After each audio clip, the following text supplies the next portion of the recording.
अस्सलाम वालेकुम। Welcome to my channel voice over by Amna Shah.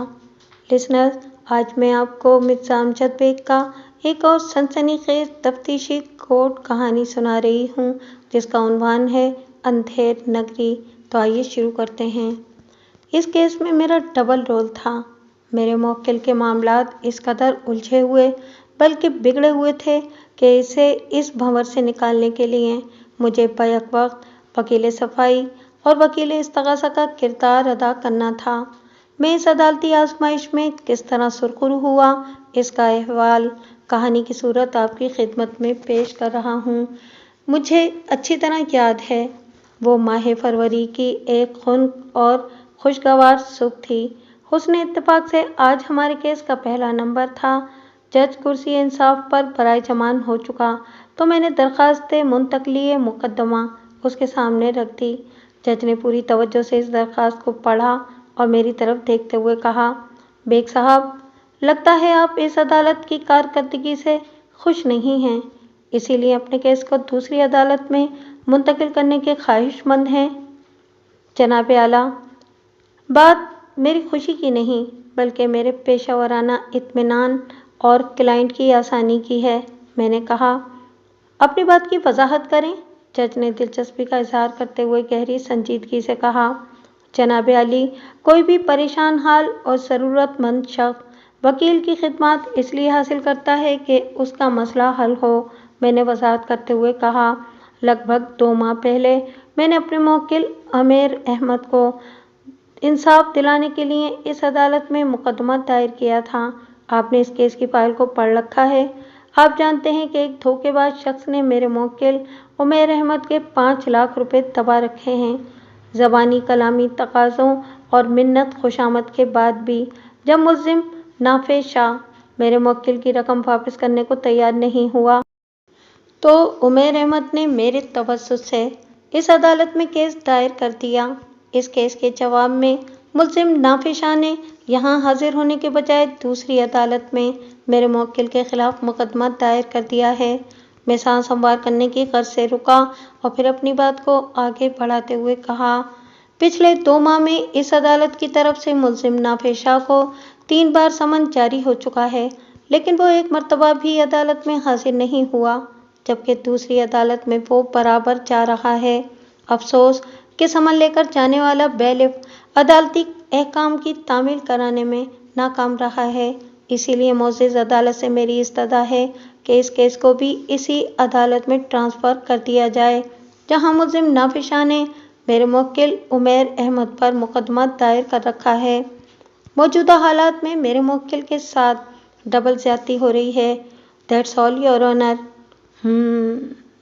जज ने इस बात में सर हिलाते हुए गहरी सांस खारिज की और मुझसे सवाल किया, दूसरी अदालत में आपके मुवक्किल पर दायर मुकदमे की नौइयत क्या है? मुल्ज़िम नाफे शाह का दावा है कि मेरे मुवक्किल उमैर अहमद ने इससे 1 माह के लिए 8 लाख रुपए उधार लिए थे। मैंने जवाब दिया, मेरे मुवक्किल ने 1 माह के बाद 5 लाख रुपए हस्बे वादा नाफे शाह को लौटा दिए, लेकिन 3 लाख अभी तक मेरे मुवक्किल की तरफ बाकी हैं। नाफे शाह ने इस अदालत से दरख्वास्त कर रखी है कि इसके 3 लाख रुपए बमे हरजाना वगैरह इसे दिलवाए जाएं। मेरा मुवक्किल इस अदालत में एक मरतबा जा चुका है, लेकिन सूए इत्तेफाक इस रोज़ जज अदालत नहीं आया था। मैंने ये सारी तफसील इस दरख्वास्त में लिख दी है। जज ने मज़कूरा दरख्वास्त पर निगाह दौड़ाने के बाद मुतदिल अंदाज में कहा, गोया इस अदालत का मुल्ज़िम उस अदालत का मुद्दई है और उस अदालत का मुल्ज़िम यहाँ पर मुद्दई की हैसियत का हामिल है। जी बिल्कुल, यही सूरत हाल है, मैंने ज़ोर देकर कहा। जनाब आली, इसलिए मैं चाहता हूँ कि इस कज़िये को एक अदालत तक महदूद कर दिया जाए, ताकि जल्द अज जल्द कोई नतीजा बरामद हो सके। मैं समझता हूँ इस तरह दोनों अदालतों का कीमती वक्त बर्बाद होने से बच जाएगा। एक केस अगर 2 हिस्सों में बढ़ जाए तो किसी फैसले तक पहुँचने में बरसों लग जाते हैं। ये अदालत, जज ने मेरी तरफ देखते हुए ठोस अंदाज में कहा, आपकी दरख्वास्त को मंजूर करते हुए दूसरी अदालत में मुंतकिल करने की इजाज़त देती है। यह अदालत समझती है कि इस केस का फौरी फैसला इसी अदालत में हो सकता है, जहां आपके मुलजिम नाफिस शाह ने अपने 3 लाख रुपए की रिकवरी का मुकदमा दायर कर रखा है। इन 3 लाख रुपयों की रिकवरी का मुतालबा करके नाफिस शाह ये तस्लीम कर चुका है कि उसने आपके मुवक्किल उमैर अहमद से 5 लाख रुपए लिए हैं। उम्मीद है मेरे पॉइंट को आपने पिक कर लिया होगा। इसी पॉइंट की बिना पर तो मैंने इस केस को दूसरी अदालत में मुंतकिल करने की दरख्वास्त की है जनाब आली, मैंने ज़ेरे लब मुस्कुराते हुए कहा। जज ने असबात में गर्दन हिलाई और ज़रूरी कार्रवाई के बाद मज़कूरा दरख्वास्त मेरी जानिब बढ़ाते हुए कहा, ऑल द बेस्ट। मैंने जज का शुक्रिया अदा किया और एक बिल्डिंग की सीढ़ियां उतरने के बाद दूसरी बिल्डिंग का रुख किया। मुतालिका अदालत तक पहुंचने के लिए मुझे फिर 2 दर्जन ज़ीने तय करके ऊपर जाना पड़ा। बहरहाल मैंने अपनी फाइल में से दोनों केसों को मर्ज करने वाली दरख्वास्त निकालकर इसके साथ दूसरी अदालत के जज की मंजूर शुदा दरख्वास्त को मुंसलिक करने के बाद इस अदालत में दायर कर दिया। कमोबेश 1 घंटे बाद मुझे अपने मकसद में कामयाबी हासिल हो गई। अब ये केस एक ट्रैक पर आ गया था जिसने फरीकैन और इनके वकला के लिए आसानियां पैदा कर दी थीं। उम्मीद थी कि ये केस जल्दी से जल्द निमट जाएगा। आगे बढ़ने से पहले मैं आपको इस केस के पस मंज़र से आगाह करना ज़रूरी समझता हूँ ताकि अदालती कार्रवाई के दौरान में आपका जहन किसी बड़ी उलझन का शिकार न हो जाए। छोटी मोटी जहनी उलझन मौजूद रहना तो नागुज़ीर है। इससे जहन की न सिर्फ एक्सरसाइज होती है बल्कि हालत व वाक़ियात की पेशकश के अंदर हद दर्जा तजस्सुस और सनसनीखेज़ी भी पैदा हो जाती है, जो कोर्ट रूम का खासा भी है। मेरा मुवक्किल उमैर अहमद पेशे के एतबार से एक डॉक्टर था। इसकी उम्र 40 के करीब रही होगी। वो एक दराज कामत और माइल बफरबी बदन का मालिक था। इसकी रंगत गंदुमी और सर के बाल आमादाए बगावत थे, यानी इनमें पतझड़ का अमल शुरू हो चुका था। उमैर अहमद की फैमिली में इसकी बीवी और 3 बच्चे थे, 2 बेटे और इनके बीच में एक चुलबुली सी बेटी। इन्हें हर लिहाज से एक हैप्पी फैमिली कहा जा सकता था। इस शादकाम घराने की ज़िंदगी में इस वक्त भूचाल आ गया जब एक रोज़ उमैर की छोटी बहन शाजिया ने इससे एक दरख्वास्त की, भाईजान, क्या आप 1 हफ्ते के लिए मुझे 5 लाख रुपए उधार दे सकते हैं? शाजिया की उम्र 35 से ज़्यादा थी। वो एक बेवा औरत थी और शौहर के इंतकाल के बाद भी वो अपनी ससुराल ही में रिहाइश पजीर थी। इसका एक 10 साला बेटा भी था जिसका शुमार स्पेशल बच्चों में होता था। उमैर गाहे बगाहे अपनी बीवी से छुपाकर शाजिया की माली मदद करता रहता था, जो कि 1000-2000 से ज़्यादा रकम नहीं हुआ करती थी। लेकिन जब शाजिया ने इससे 5 लाख रुपए उधार की बात की तो वो परेशान हो गया। शाजिया, ऐसी क्या ज़रूरत आन पड़ी है? उसने फिक्रमंदी से पूछा। 5 लाख रुपए कोई मामूली रकम तो नहीं है। तुम्हें अचानक इतने पैसों की ज़रूरत क्यों है, और वो भी सिर्फ 1 हफ्ते के लिए? प्लीज़ मुझे खुलकर बताओ। यह आज से लगभग 40 साल पहले का वाक़या है। उस वक्त 5 लाख रुपए वाक़ियतन एक तगड़ी रकम समझी जाती थी, क्योंकि इस अमाउंट में ऐसा लग्जरी अपार्टमेंट बआसानी खरीदा जा सकता था आज जिसकी मार्केट वैल्यू 2 करोड़ से भी ऊपर है। मेरी ससुराल में एक साहब का अक्सर आना जाना है। इनका नाम नाफिस शाह है, शाजिया ने वजाहत करते हुए बताया। मेरे मरहूम शौहर से भी शाह साहब की अच्छी दुआ सलाम थी। शाहजी एक कारोबारी इंसान हैं। वो मुख्तलिफ अशिया की ट्रेडिंग करके खूब पैसा कमाते हैं। 2 रोज़ पहले वो मेरे पास आए थे। उन्होंने मुझे बताया कि वो चीनी का एक बड़ा स्टॉक खरीदने जा रहे हैं, क्योंकि आगे चलकर चीनी के दाम बहुत ज़्यादा बढ़ने वाले हैं। इस स्टॉक को उठाने के लिए जितनी रकम दरकार है, इसमें 5 लाख रुपए कम पड़ रहे हैं। शाहजी ने मुझसे कहा कि अगर मैं 1 हफ्ते के लिए कहीं से 5 लाख का बंदोबस्त कर दूं, तो वो ठीक 1 हफ्ते के बाद न सिर्फ असल ज़र मुझे वापस कर देंगे, बल्कि इस रकम पर 10,000 रुपये मुनाफा अलग से देंगे। क्या नाफिस शाह किसी शुगर मिल का सौदा करने जा रहा है? उमैर ने किता कलामी करते हुए सवाल किया। हाँ, उन्होंने इसी किस्म की बात की थी, लेकिन मैं इस बारे में ज़्यादा नहीं जानती। शाजिया ने मुतज़ब्ज़ब अंदाज में जवाब दिया और कहा, भाईजान, 10,000 रुपये की आमदनी कोई छोटी आमदनी नहीं है, और वो भी सिर्फ 7 यौम में। अगर आप मेरे लिए 5 लाख का इंतज़ाम कर दें तो हम मुनाफे की रकम को आपस में बांट लेंगे। 5,000 मेरे, 5,000 आपके।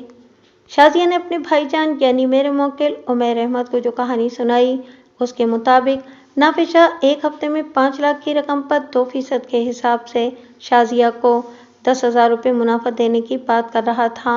अगरचे रातों रात दौलत कमाने वाली ये कथा उमैर को पूरी तरह हजम नहीं हुई, लेकिन वो शाजिया से बहुत ज़्यादा मोहब्बत करता था, इसलिए वो इसकी बात मानने के लिए तैयार हो गया। मुझे मुनाफे का लालच नहीं है शाजिया, उमैर ने गहरी संजीदगी से कहा। ये 10,000 रुपये तुम ही रख लेना, इससे तुम्हारा और तुम्हारे बेटे का भला हो जाएगा। लेकिन मैं यकमुश्त तुम्हें 5 लाख रुपये मुहैया नहीं कर सकूंगा। मेरे अकाउंट में इस वक्त 3 लाख रुपये रखे हैं। मैं 3 लाख का क्रॉस चेक नाफिसा के नाम बना देता हूँ। बाकी के 2 लाख रुपये मैं चंद रोज़ में अरेंज कर दूंगा। शाजिया खुश हो गई। ठीक है भाईजान, आप अभी मुझे 3 लाख का चेक बना दें, उसने मुसरत भरे लहजे में कहा। मैं ये चेक कल शाजी को दे दूंगी और इनसे ये भी कह दूंगी कि बाकी के 2 लाख भी चंद रोज़ में इन्हें मिल जाएंगे।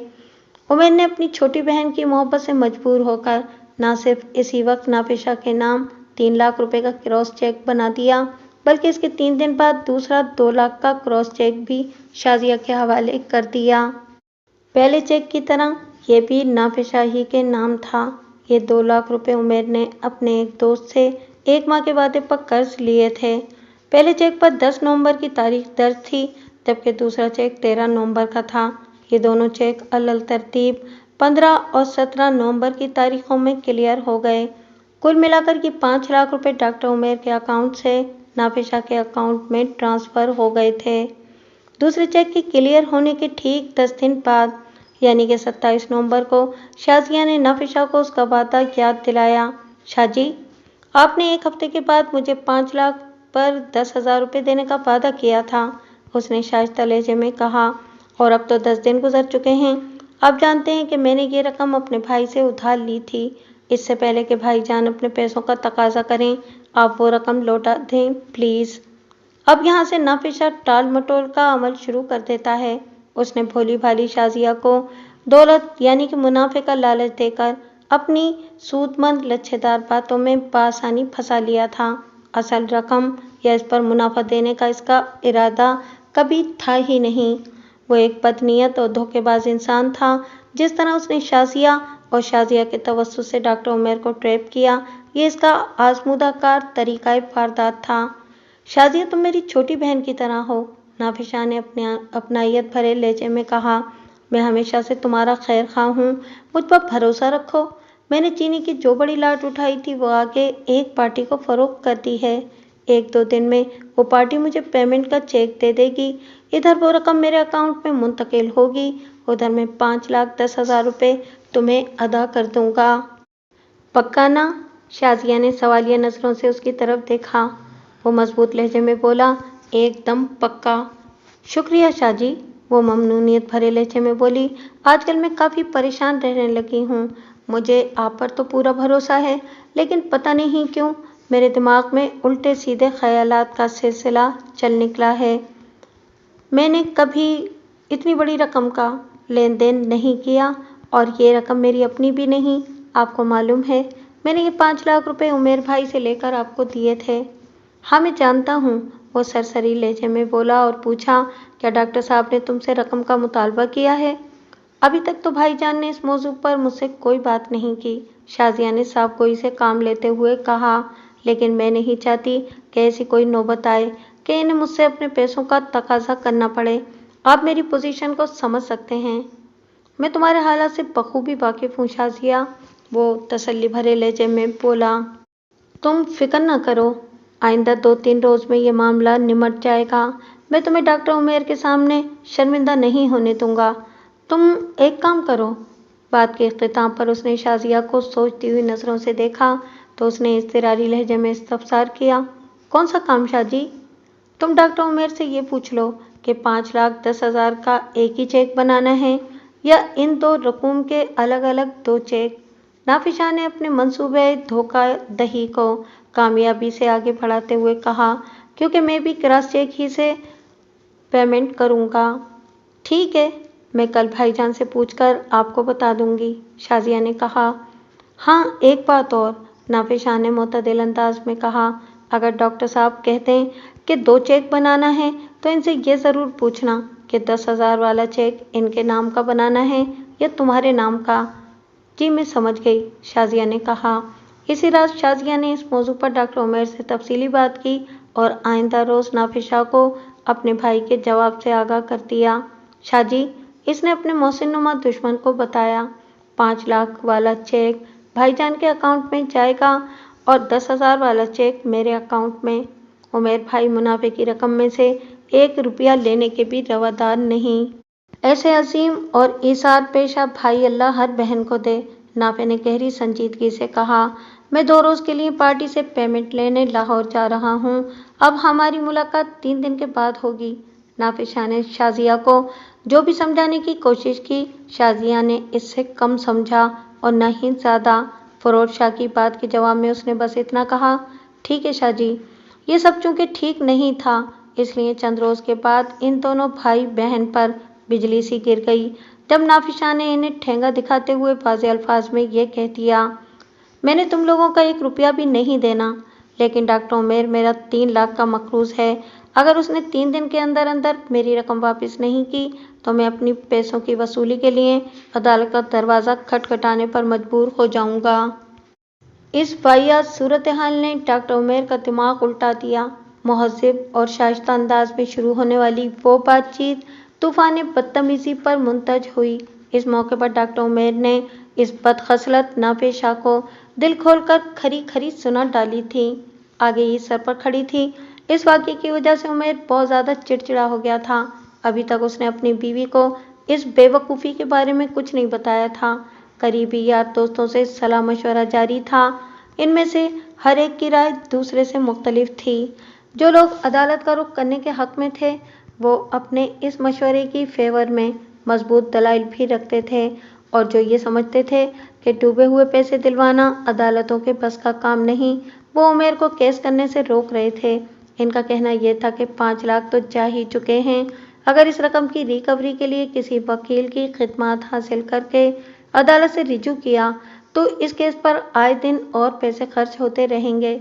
वकील की फीस और इसके दीगर फरमाइशी अल्ले तलल्ले इसके अलावा हैं। उमैर को अपने 5 लाख रुपए वसूल करने के लिए पता नहीं और कितने लाख रुपए इस फितने की भेंट चढ़ाना पड़ेंगे। इस मामले की वजह से जिस ज़हनी तनाव का सामना करना पड़ेगा वो बहुत तकलीफदेह और नाकाबिले बर्दाश्त होगा। इन हालात में वो अपने क्लिनिक का भी नहीं रहेगा, और अगर कई साल की अदालती चाराजोई के बाद उमैर को मुकदमा जीत भी गया तो इस बात की कोई गारंटी नहीं कि नाफिस शाह अदालती हुक्म पर 5 लाख के करारे नोट निकालकर उसके हाथ पर रख देगा। इस नौयत के रिकवरी केसेस में अदालत मुल्जिम यानी कि डिफ़ॉल्टर पर दबाव नहीं डाल सकती। अगर नाफिस शाह ने खुद को मजबूर और लाचार जाहिर करते हुए ये साबित कर दिया कि वो 1,000 रुपये माहाना से ज़्यादा नहीं दे सकता तो समझ लें 5 लाख रुपए की वागुजारी 500 महीनों यानी 41.5 साल में हो पाएगी, और वो भी अगर इस दौरान में नाफिस शाह ने 1 माह भी नाका ना किया तो। इस वक्त डॉक्टर उमैर अहमद 40 और नाफिस शाह 45 साल से ऊपर का था। इस हिसाब से उम्मीद नहीं रखी जा सकती थी कि वो दोनों अपनी ज़िंदगी में इस केस से जान छुड़ा पाएंगे। अदालती प्रोसेस की ये जो तफसील बयान की गई है ये ना तो 100% सच है और ना ही 100% झूठ। इस कार्रवाई का इन्हिसार 2 चीज़ों पर है। नंबर 1, मजलूम की मजलूमियत और सालिम के जुल्म के ठोस सबूत। नंबर 2, मजलूम के वकील की काबिलियत और इसकी मजलूम के साथ सच्ची हमदर्दी। अगर तो ये इन्हिसारी दोनों अशिया में मौजूद हैं तो चंद माह में मजलूम को उसका हक मिल जाएगा, लेकिन अगर मजलूम का वकील बोना और बूदा है तो फिर इंसाफ हासिल करने के लिए मजलूम की कई नस्लों को अदालत के चक्कर लगाने पड़ सकते हैं। डॉक्टर उमैर के जानने वालों में से 1-2 अफराद ऐसे भी थे जो लोहे को लोहा काटता है के फलसफे बल्कि उसूल पर यकीन रखते थे। इनका मशवरा ये था कि नाफिस शाह कोई सीधा और शरीफ शख्स नहीं है, लिहाजा इससे 5 लाख रुपए निकलवाने के लिए टेढ़े और गुंडा सिफ्त लोगों से रुजू करना पड़ेगा। वो भारी माव से 50-50 पर 24 घंटे के अंदर नाफिसा से वसूली कर लेंगे। उमैर अहमद इस लाइन और मिजाज का आदमी नहीं था कि अपनी रकम के हुसूल के लिए वो जराइम पेशा अफराद से मदद लेता और नाफिसा के धोखे पर खामोश भी नहीं बैठ सकता था। चुनाचे वो अपने एक शनासा मुबीन अली के साथ मेरे पास आ गया था। गोया उसने इंसाफ हासिल करने के लिए अदालत से रिजू करने का फैसला कर लिया था। मैंने इसकी विपदा को तवज्जो से सुना। डॉक्टर उमैर एक माकूल, समझदार और शरीफ-उन-नफ्स इंसान था। नाफिसा ने उसके साथ जो हाथ किया था वो ठीक से मेरी समझ में बैठ गया। मैंने इससे पूछा, डॉक्टर साहब, आपने नाफिसा को अपनी बहन के तवस्सुत से जो 5 लाख रुपए दिए हैं, इस जेल में कोई सबूत है आपके पास? मैं इस हवाले से 3 सबूत आपकी खिदमत में पेश कर सकता हूँ वकील साहब, उसने ठहरे हुए लहजे में जवाब दिया, जिनमें से 2 दस्तावेजी और 1 शख्सी है। मैं इसकी तफसील जानना चाहूँगा, मैंने इसके चेहरे पर निगाह जमा कर कहा। उसने अपनी बैंक स्टेटमेंट और नाफिसा की दी हुई रसीद मेरे सामने रखते हुए कहा, ये तो हैं दस्तावेजी सबूत, और जहाँ तक शख्सी सबूत की बात है तो इस सिलसिले में मेरी छोटी बहन शाजिया की गवाही मुफीद साबित हो सकती है। बिल्कुल, मैंने इस बात में गर्दन हिलाते हुए कहा।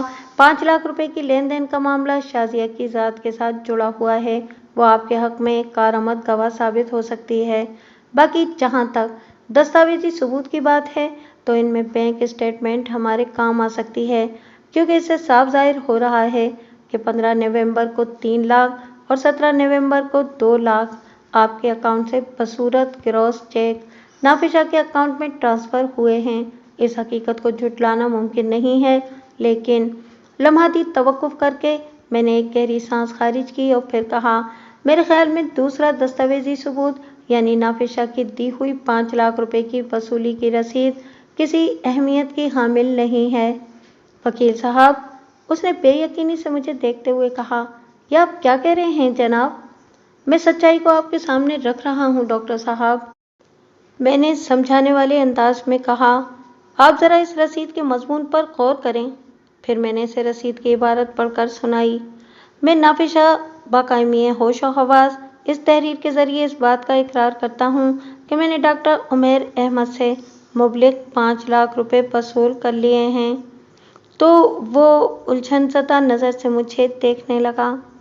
तो ये डॉक्टर साहब के, मैंने ठोस अंदाज में कहा, कागज़ के इस बेवकत पुर्जे से सिर्फ ये जाहिर होता है कि आपने नाफिसा को 5 लाख रुपए दिए हैं। किस मकसद से और कितने अरसे के लिए दिए हैं, इसका कोई जिक्र नहीं है। रसीद पर दस्तखत करके तारीख डालने से कुछ नहीं होता। इस रसीद की रोशनी में वो धोखेबाज शख्स ये मौका भी इख्तियार कर सकता है कि आप इसके 5 लाख रुपए के मकरूज थे। उसने अपनी रकम वसूल करने के बाद ये रसीद लिख दी है। अल्लाह अल्लाह खैर सल्ला। ओह, वो एक बोझल सांस खारिज करते हुए बोला, इस तरफ तो मेरा ध्यान ही नहीं गया था। आप एक सीधे साधे इंसान और पेशे के लिहाज से दुखी लोगों के मसीहा हैं, लिहाजा इस किस्म की शैतानी पैंतरेबाजियों की तरफ आपका ध्यान जा ही नहीं सकता। मैंने रसान भरे लहजे में कहा, एक बात जहन में अच्छी तरह बिठा लें कि आपका पाला एक शातिर और अय्यार शख्स से पड़ गया है, चुनांचे आपने हमा वक्त अपनी आंखों और कानों को खुले रखना है।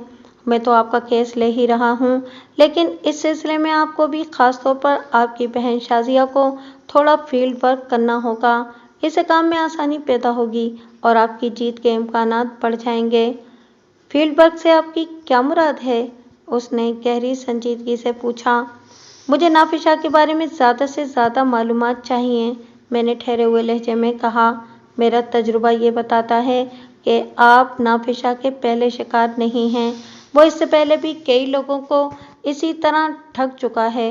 अगर इसका डसा हुआ कोई बंदा मिल जाए तो हम इसे अपने केस के लिए मिसाल बनाकर इस्तेमाल कर सकते हैं।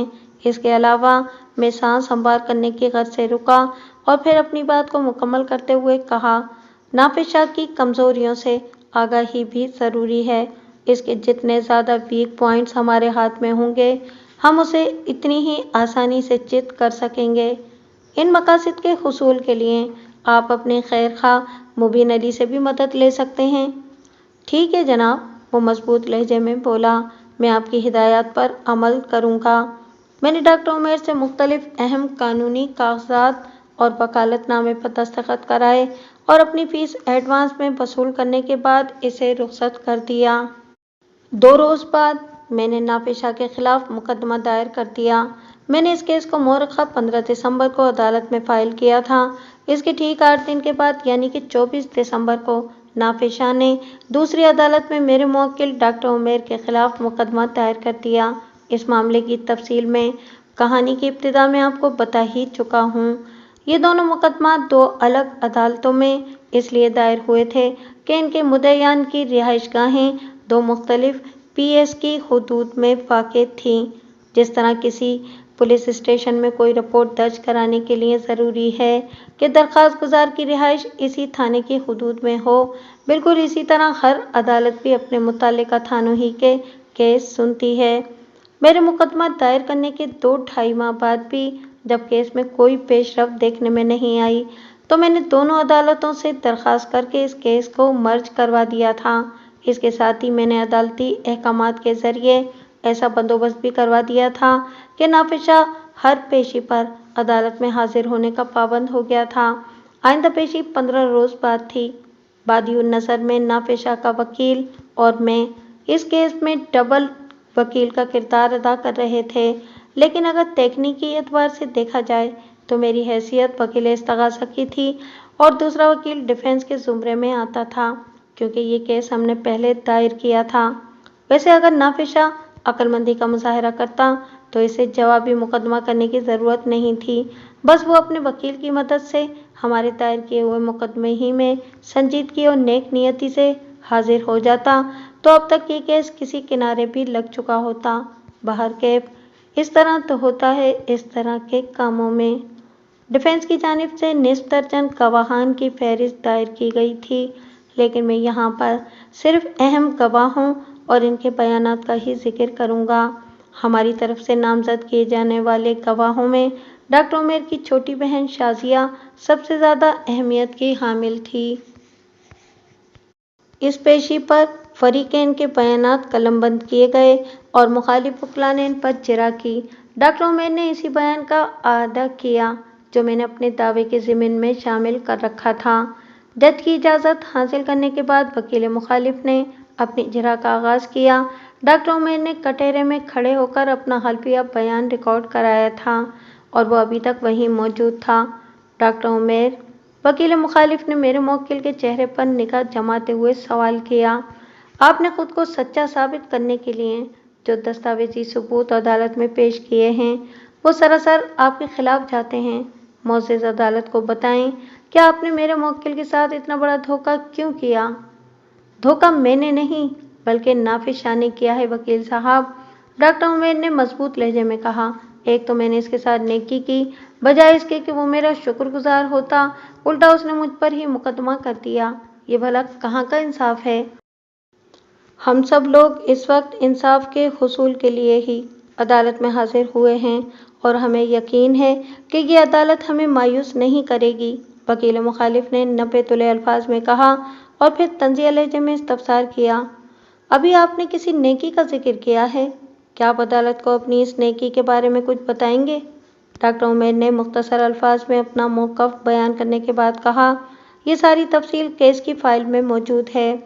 کیس فائل میں درج چیزیں اگر مبنی پر حقیقت ہوں تو وہ خود بولتی ہیں، وکیل مخالف نے معنی خیز انداز میں کہا، اور آپ کے کیس کی چیزیں چیخ چیخ کر یہ اعلان کر رہی ہیں کہ آپ نے میرے موکل کو 5 لاکھ روپے واپس کر دیے تھے، یعنی کہ 3,15,000 نومبر کو اور 2,17,000 نومبر کو آپ کے کیس میں میرے موکل کی دی ہوئی رسید جو لگی ہوئی ہے، اس سے بھی یہی ظاہر ہوتا ہے کہ آپ نے میرے موکل کے پیسوں میں سے 5 لاکھ روپے حسب وعدہ 1 ماہ کے بعد اسے لوٹا دیے تھے۔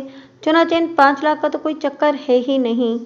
اگر معاملہ یہیں تک محدود رہتا تو میرے موکل کو عدالت کا دروازہ کھٹکھٹانے کی ضرورت ہی پیش نہ آتی، وہ بیچارہ تو اپنے باقی کے 3 لاکھ حاصل کرنے کے لیے عدالت میں آیا ہے، کیونکہ آپ نے اس کا مکمل قرضہ ادا نہیں کیا، بلکہ آپ کی ڈھٹائی کا تو یہ عالم ہے کہ آپ ان 3 لاکھ کی ادائیگی کو ایک طرف رکھتے ہوئے میرے موکل سے 8 لاکھ کا قرض لینے ہی سے انکاری ہیں۔ میں نے اپنی زندگی میں کبھی کسی سے قرض نہیں لیا، डॉक्टर उमैर ने बाशिकाफ अल्फाज में जवाब दिया। आपके मुवक्किल नाफिस शाह ने मेरी सीधी सादी बहन को मुनाफे का लालच देकर बेवकूफ़ बनाया था और मैंने अपनी बहन की मोहब्बत से मजबूर होकर इसे 5 लाख रुपए दे दिए। इस नेकी का सिला मुझे ये मिला है कि आपका मुवक्किल मेरे 5 लाख खाने के बाद उल्टा मुझसे 3 लाख मजीद मांग रहा है। ये तो एक तरह से सरीहन ज्यादती है। लेकिन वो लम्हे भर को थमा और फिर जज की तरफ देखते हुए इन अल्फाज में इजाफा कर दिया। मुझे उम्मीद है कि ये अदालत इंसाफ के तकाजे पूरे करते हुए मेरी डूबी हुई रकम वागुजार करा देगी। हमें भी इस अदालत से यही उम्मीद है कि मेरे मुवक्किल को इसके बाकी मानदा 3 लाख लाजमी दिलवाए जाएंगे। वकील मुखालिफ ने ठोस अंदाज में कहा। फिर मेरी मुवक्किल की आंखों में देखते हुए सवाल किया, तो आप इस नुक्ते पर जमे रहेंगे कि आपने मेरे मुवक्किल नाफिस शाह से मौरखा 15 अक्टूबर को 8 लाख रुपए उधार नहीं लिए थे? बिल्कुल, यही हकीकत है, डॉक्टर उमैर ने अटल लहजे में जवाब दिया। मजीद 1-2 सवालात के बाद वकील मुखालिफ ने मेरे मुवक्किल पर जिरह ख़त्म कर दी। मेरी बारी पर नाफिस शाह को कटहरे में खड़ा किया गया और मैं जिरह के लिए उसके नज़दीक चला गया। नाफिस साहब, मैंने इसकी आंखों में देखते हुए अपना काम शुरू कर दिया। क्या मैं आसानी के लिए आपको सिर्फ शाजी कह सकता हूँ? वो बेरुखी से बोला। मुझे कोई एतराज़ नहीं है। शुक्रिया शाजी, मैंने मुतदिल अंदाज में कहा और जिरह के सिलसिले को आगे बढ़ाते हुए अपनी बात जारी रखी। मेरे मुवक्किल ने 8 रोज़ पहले आप पर केस किया था, यानी आपके मुकदमा दायर करने से 8 दिन पहले। लेकिन आप उमैर अहमद के केस वाली अदालत में एक बार भी हाजिर नहीं हुए। मजबूरन मुझे इन दोनों केसेस को मर्ज करवाना पड़ा। क्या आप मोअज़्ज़िज़ अदालत को ये बताना पसंद करेंगे कि इन 2-2.5 माह में आपने मुतालिका अदालत का रुख क्यों नहीं किया? हालांकि इस अदालत से आपको 3 बार नोटिस भी भेजा गया था। एक तो पिछले दिनों मेरी तबीयत कुछ ठीक नहीं रही, जो कि अभी तक मुकम्मल बेहतर नहीं हुई, उसने जवाब दिया। दूसरे कारोबारी मसरूफियात ने भी बेबस कर रखा था। बीमारी के बायस काम काफ़ी जमा हो गया था, जिसे निपटाने के लिए मुझे रात दिन मसरूफ़ रहना पड़ा था। बस इसीलिए अदालती मामलात पर ज़्यादा ध्यान नहीं दे सका।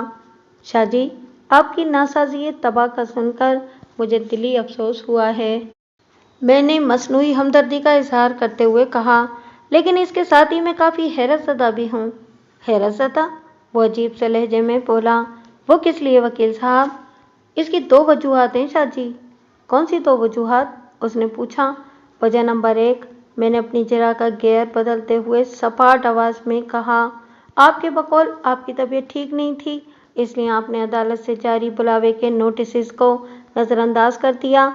लेकिन ऐसी सूरत हाल में आप मेडिकल सर्टिफिकेट अदालत में दायर कर सकते थे।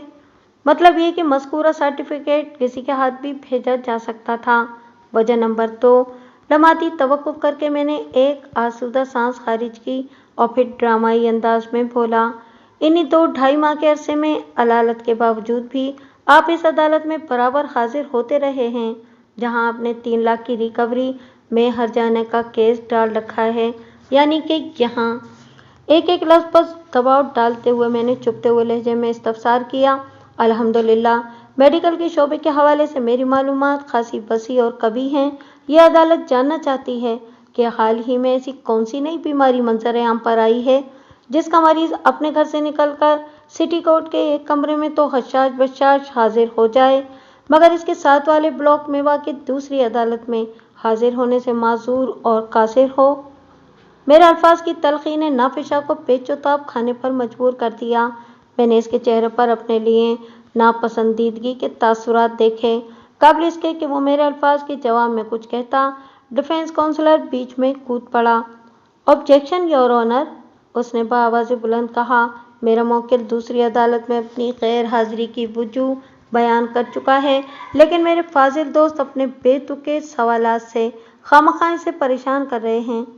मेरा ये सवाल बेतुका है, ना बेसरोपा और ना ही बेअसल है जनाबे आली, मैंने जज की तरफ देखते हुए कहा, बल्कि मैंने तो एक बरमहल मंतकी और रोज़े रोशन के मानिंद आया बात की है।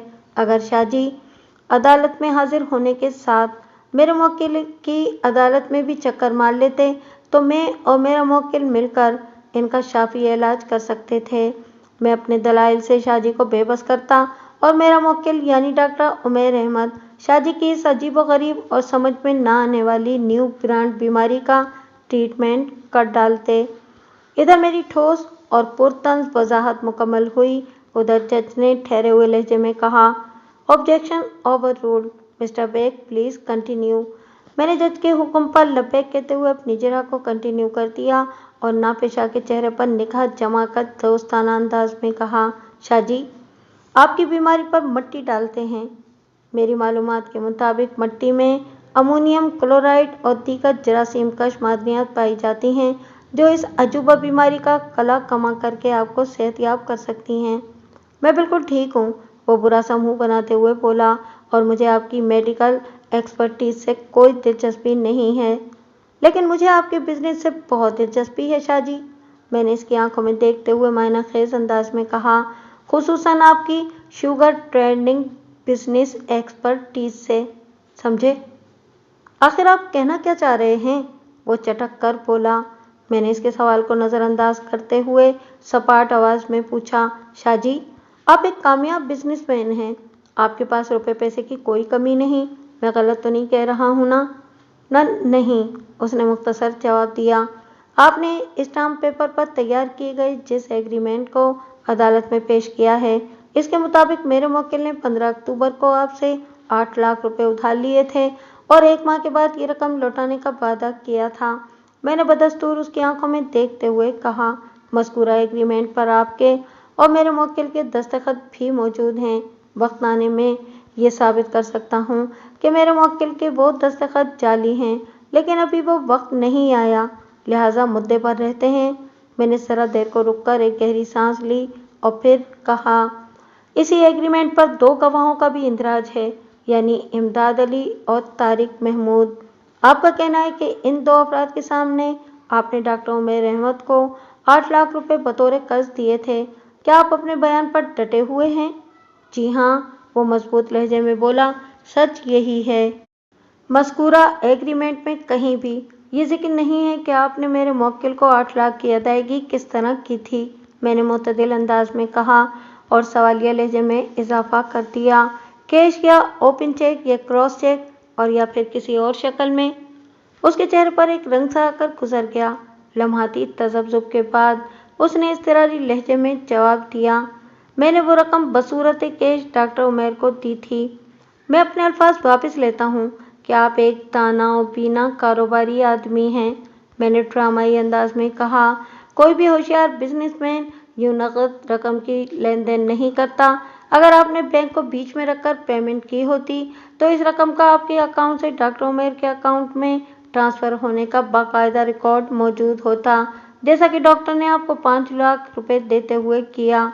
बाकी जहाँ तक इस 8 लाख रुपए वाले एग्रीमेंट की बात है, तो ज़रूरत पड़ने पर मैं इसे भी एक बेवकत रद्दी का कागज़ साबित कर दूंगा।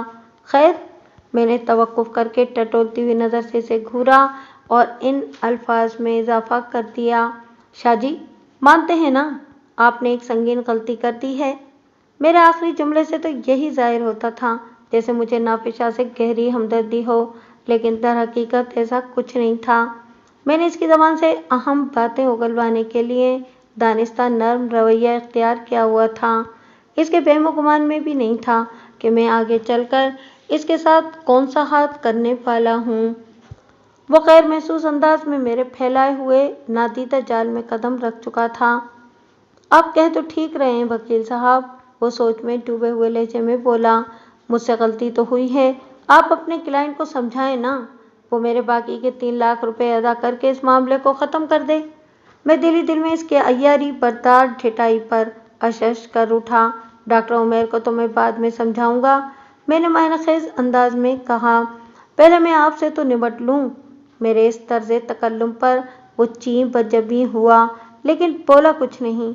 मैंने सनसनाते हुए लहजे में इस्तफसार किया, डॉक्टर उमैर ने किस मकसद के लिए आपसे 8 लाख रुपए उधार लिए थे? वो अपने क्लिनिक को अस्पताल में बदलने का इरादा रखता था।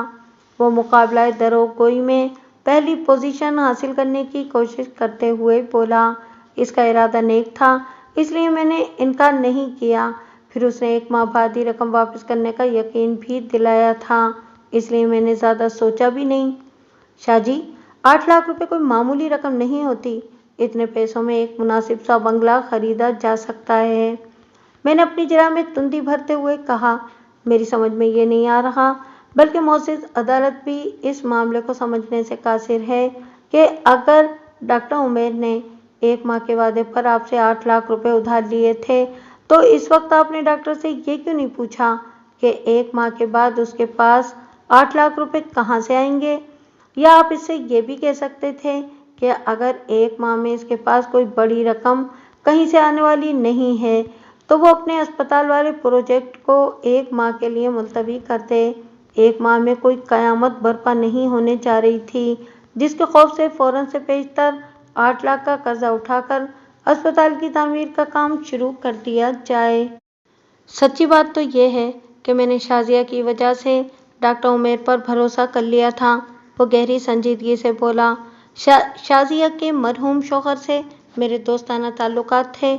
इसकी वफात के बाद भी मैं काहे बकाहे शाजिया और उसके मासूर बच्चे की मदद करता रहा हूँ।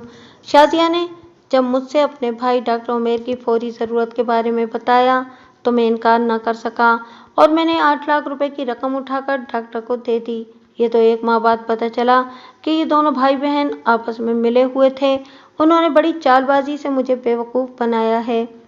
तो वो चीनी के किसी बड़े स्टॉक की खरीदारी वाली कहानी झूठी है? मैंने सवालिया नज़र से इसे घूरा, जिसके लिए आपने मेरे मुवक्किल की बहन शाजिया को मोहरा बनाकर 5 लाख रुपए बटोर लिए थे। मुझे सख्त एतराज़ है जनाब आली। वकील सफाई ने अदालत में अपनी मौजूदगी का सबूत देते हुए एहतजाजी लहजे में कहा, मेरा मुवक्किल वाज़ेह तौर पर बता चुका है कि डॉक्टर उमैर ने पिछले साल माह नवंबर के वस्त में मेरे मुवक्किल को बजरिया क्रॉस चेक जो 5 लाख रुपए अदा किए थे, वो इन्हीं 8 लाख की जुज़वी वापसी थी जो अक्टूबर के वस्त में मेरे मुवक्किल ने बतौर कर्ज डॉक्टर उमैर को दिए थे। मेरे फाजिल दोस्त के पास पूछने को कुछ नहीं है, इसलिए वो लाइनी और घिसे पिटे सवालात से मुअज़्ज़िज़ अदालत का कीमती वक्त बर्बाद करने में मसरूफ़ हैं। That's all your honour. जज ने मुझसे पूछा, आप क्या कहते हैं? मैं अपने फाजिल दोस्त के सुकराती फतवे से कामिल इत्तेफाक करता हूँ जनाब आली। मैंने सेरेलम मुस्कुराते हुए मुतमईन अंदाज में कहा, फिलहाल मेरे पास पूछने को वाकई कुछ नहीं है। किसी के ग़याब में बात करना ग़ीबत के ज़ुमरे में शुमार होता है। मैं अगली पेशी का इंतज़ार कर लूँगा जब डिफेंस के गवाहों का सिलसिला शुरू होगा, लेकिन इससे भी पहले मैंने ड्रामाई अंदाज में तवक्कुफ़ किया और फिर एक एक लफ्ज़ पर जोर देते हुए अपनी बात मुकम्मल कर दी। आइंदा पेशी पर मैं सफाई के गवाहों से पहले इस केस की मरकज़ी गवाह और मेरे मुवक्किल की छोटी बहन शाजिया को अदालत में पेश करके उसका हल्फिया बयान रिकॉर्ड कराऊंगा। मुझे और कुछ नहीं कहना जनाब आली। जज ने 1 माह बाद की तारीख देकर अदालत को बर्खास्त करने का ऐलान कर दिया। The court is adjourned. 2 रोज़ के बाद डॉक्टर उमैर मेरे ऑफिस में आया। उसने बताया, वकील साहब, गुज़िश्ता शाम नाफिशा ने शाजिया से फ़ोन पर बात की है। वो आपकी बहन से क्या कह रहा था? मैंने गहरी संजीदगी से पूछा। उसने शाजिया से मुलाकात की ख्वाहिश जाहिर की है। वो किस सिलसिले में आपकी बहन से मिलना चाहता है? मैंने चौंके हुए लहजे में सवाल किया। उसने खुलकर कुछ नहीं बताया।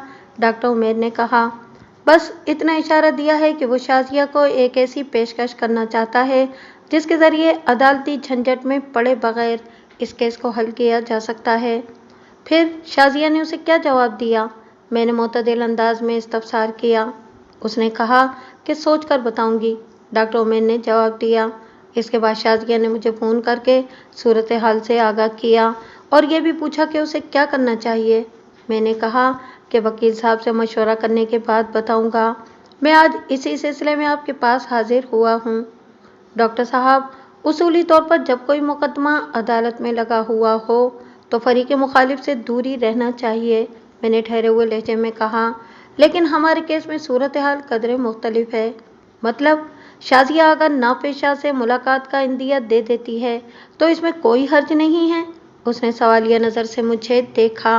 हाँ, मेरा यही मतलब है, मैंने इस बात में सर हिलाते हुए कहा। मैंने पिछली पेशी पर शाजिया के बयान का जिक्र करते हुए खासे मायना खेज अल्फाज का इस्तेमाल किया था। नाफिशा ने आपके साथ धोखा किया है, لہٰذا اوپر سے وہ چاہے کتنا بھی مضبوط اور ڈھیٹ بنا رہے، اس کے دل میں چوٹ بہرحال موجود ہے۔ اسے اچھی طرح معلوم ہے کہ اگر شازیہ نے عدالت میں آ کر سچائی بیان کر دی تو اس کے لیے مصیبت کھڑی ہو سکتی ہے۔ میں سمجھتا ہوں کہ وہ شازیہ کے ساتھ کوئی ایسی مصالحت کرنا چاہتا ہے جس سے اس کی جان کسی سنگین وبال میں آنے سے بچ جائے۔ آپ کا اشارہ سیٹلمنٹ کی طرف ہے؟ اس نے پوچھا۔ ہاں، کچھ ایسا ہی ہے، میں نے پرخیال انداز میں کہا۔ گزشتہ پیشی پر نافشاں نے میری جرح کا سامنا کیا ہے، جس سے اسے اندازہ ہو گیا ہے کہ میں قبر تک اس کا پیچھا نہیں چھوڑوں گا۔ وہ یا تو آپ کے 5 لاکھ روپے واپس کرے گا اور یا پھر اسے چند سالوں کے لیے جیل کی ہوا کھانا پڑے گی۔ اسی لیے اس نے عدالتی جھنجٹ سے نکلنے کی بات کی ہے۔ تو ان حالات میں شازیہ کو کیا کرنا چاہیے؟ ڈاکٹر عمیر نے پوچھا۔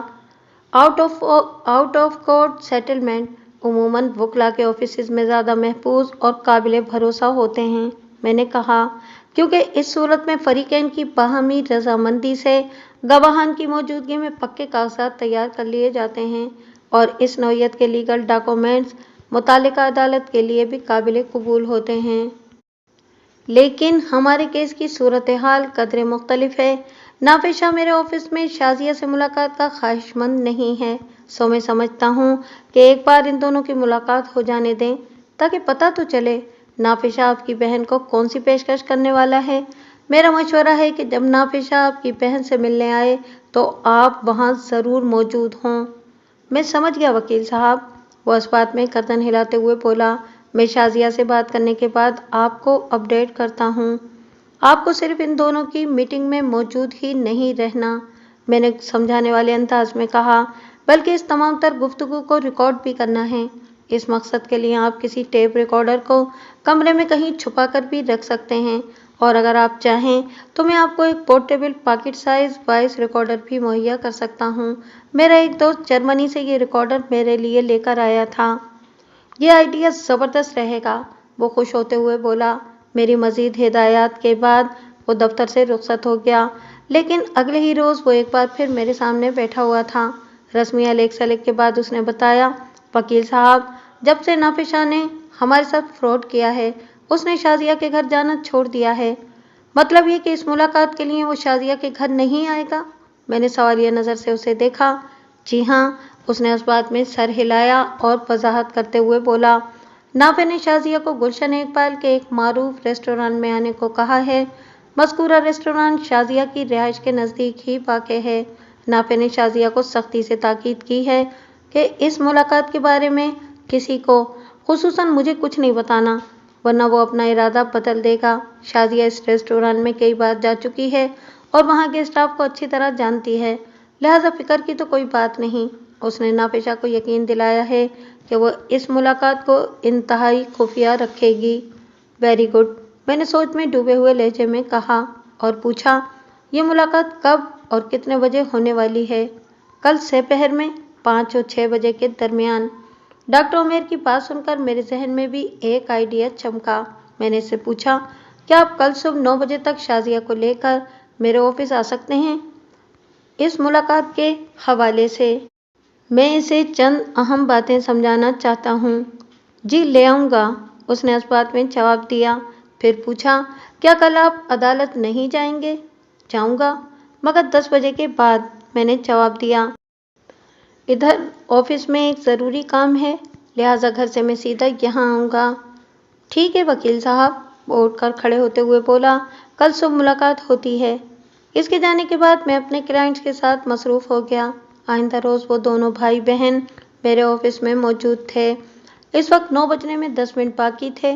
میں نے رسمی الیک سلیک کے بعد شازیہ سے پوچھا، کیا آپ چاہتی ہیں کہ ڈاکٹر صاحب کی ڈوبی ہوئی رقم واپس مل جائے؟ میں بھلا کیوں نہیں چاہوں گی، وہ روحانسی آواز میں بولی۔ میری وجہ سے بھائی جان پریشانی میں آئے ہیں، جس کے لیے میں اپنی نظر میں پل پل نادم ہوتی رہتی ہوں۔ میں اس دن سکون کی سانس لوں گی جب وہ شیطان میرے بھائی جان کے 5 لاکھ روپے واپس کر دے گا۔ وہ دن دور نہیں جب آپ کی یہ خواہش پوری ہو جائے گی، میں نے اس کی آنکھوں میں دیکھتے ہوئے کہا، لیکن اس کے لیے آپ کو مجھ سے تعاون کرنا ہوگا۔ میں کروں گی، وہ پرعزم لہجے میں بولی۔ آپ بتائیں، مجھے کیا کرنا ہوگا؟ جذبات سے بھرپور اداکاری، میں نے معنی خیز انداز میں کہا۔ وہ پلکیں جھپکاتے ہوئے الجھن زدہ لہجے میں بولی، میں سمجھی نہیں وکیل صاحب، میں آسان الفاظ میں سمجھاتا ہوں۔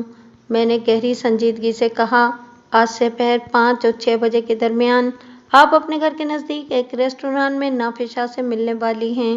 آپ لوگوں کی ملاقات مختصر ہو یا طویل، آپ نے اس کی پیشکش سننے کے ساتھ ہی اپنا رونا دھونا جاری رکھنا ہے، اور اس دوران میں کئی بار چینی کی خریداری اور اپنے بھائی کی رقم کا ذکر کرنا نہیں بھولنا۔